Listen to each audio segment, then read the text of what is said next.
Shalom saudaraku, selamat datang di program Sekolah Sahabat 5 Menit bersama Gereja Masih Advent hari ke-7 Jemaat Menteng, Jakarta. Program ini hadir setiap harinya untuk memastikan jantung kerohanian kita tetap berdetak.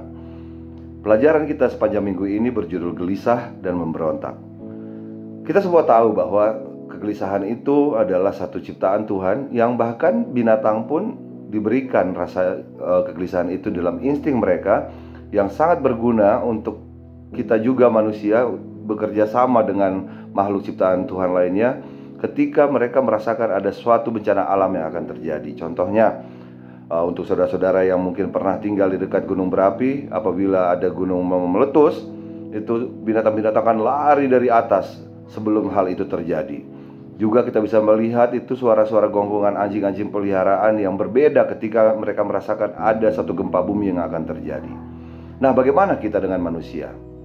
Kita manusia pasti semua pernah merasakan cemas, yang merupakan perasaan gugup dan gelisah. Dan ini merupakan hal yang normal, saudara, apalagi jika sedang dirundung masalah. Rasa cemas merupakan reaksi alami tubuh terhadap stres yang sebenarnya bermanfaat untuk membuat kita menjadi lebih berhati-hati dan waspada.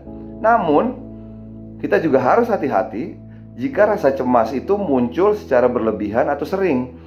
Bisa jadi itu merupakan tanda gangguan kecemasan.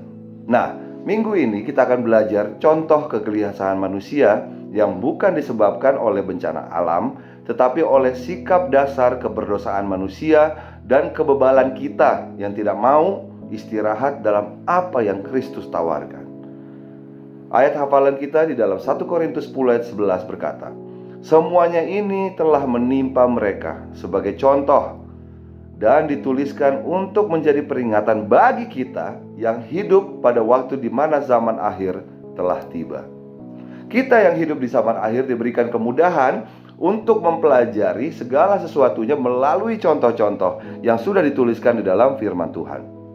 Nah, mari kita pelajari contoh kegelisahan yang terjadi pada bangsa Israel yang kalau kita baca di dalam kitab Bilangan 11 ayat 1-15, selama setahun mereka dalam masa transisi perjalanan dari Mesir ke tanah perjanjian dan mulai mengeluh dan gelisah mengenai makanan fisik mereka. Mereka kayaknya sudah bosan dengan makanan murni dari surga yang berupa mana, dan mulai mengingat-ingat semua kenikmatan makanan di Mesir seperti daging lengkap dengan bumbu dapurnya ketika dimasak, buah-buahan seperti semangka, melon atau lainnya yang pasti sangat sulit didapatkan di padang gurun. Musa pada saat itu merasa sangat tidak mampu memimpin bangsa yang sedang gelisah ini. Untungnya apa?